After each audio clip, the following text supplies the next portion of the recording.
So the ME-90, got this thing about a week ago. When I first got it, I didn't know how it was going to behave in some situations, so I made a video called Answering the Unanswered. And a week in, I've learned some new things. So you can check out the original video. I'll put a card for it up there and a link in the description. But these are the timestamps for the new lessons that I've learned about a weekend. Hope you find this useful. Let's get into it. So with the 360, which is my looper pedal that I used to keep on my pedal board, I would write entire songs with this thing. So one of the things I'm most interested in is how long is the looper on here and how well does it work. So what I'm going to do here is just start the loop and stopwatch at the same time and see how long it lets me go.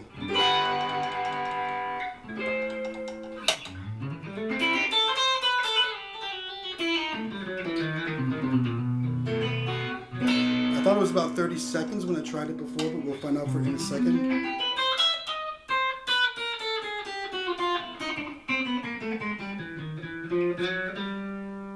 Oh, it's longer than 30, so that's good. I just wasn't quite sure what it would be.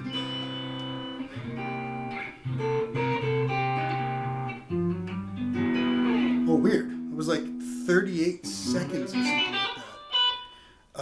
So that was interesting. We'll pause the video and find out exactly how long it was, but it's definitely a lot shorter than I'm used to in order to help me write and stuff like that. So this guy has been running on the batteries with which it came. And you can see here, the battery low light is blinking. I will say that I've been running this off of the stock batteries that came with it for about a week. And so the batteries lasted a while. But in the previous video, I found, again, I'll just review 500 milliamp output, 9-volt unit, powers this nicely. So one of my questions is, if this is running on batteries, or if I keep batteries in it and I run it off of the power supply, will it run off of the batteries or will it run off the power supply? So if I plug this in, we'll see it resets when it's plugged in. So if it's running off of the batteries, you plug it in, it prefers the power supply first, but if it's running off of batteries, you plug it in, it resets, and then runs off the power supply. However, and I know this because I've tested this before, if it's already plugged in and you unplug it, it switches seamlessly to the battery power. Kind of an interesting thing, but that's how it works. So here I'm comparing how accurate the tuner is to a Snark tuner, as well as a little standalone tuner that I kept on my pedal board, and they're all just about the same level of accurate. Pretty cool. So everyone loves delay. I've been using the NUX Atlantic, which is delay and reverb, a lot live. You get a lot of great sounds out of here. Not a lot of options for tone, but a lot of sounds. A lot more options here. But I wanted to bring up the fact that the self-oscillation on this sounds a lot more brittle. This is the standard delay here. Like that sounds more like Ghosts and Goblins on the 8-bit Nintendo or something than it does like a self-oscillating. Listen to that.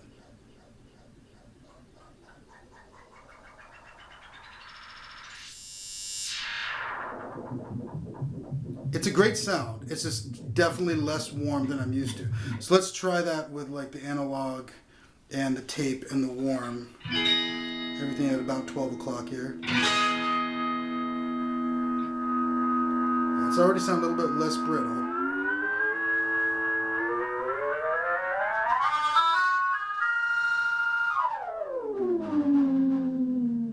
Yeah, it still feels kind of stiff to me compared to some of the other things I've done. We'll try the tape echo.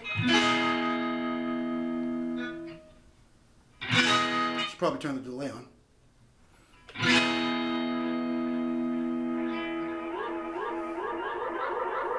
Yeah, just, you hear that? Like, it sounds very square wave and kind of like, almost like retro video game music. You can get some really cool stuff out of it. It just definitely sounds different than the individual pedals that I've done. Let's try warm and modulate. I believe, if I remember correctly from earlier when I was trying this, modulate sounded the most natural to me. This is warm.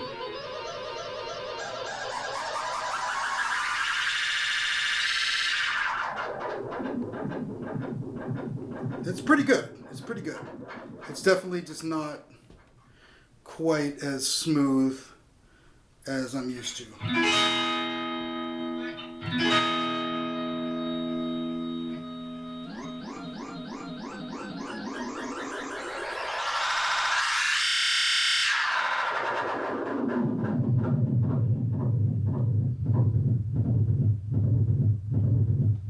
It's good. It's good. It's not particularly great in my eyes. I think a lot of people might really like it. It's a lot cleaner. I tend to like things that sound more analog. Oh, actually, you know what? Let's try the I want to see what the shimmer does if we try to get that to self oscillate.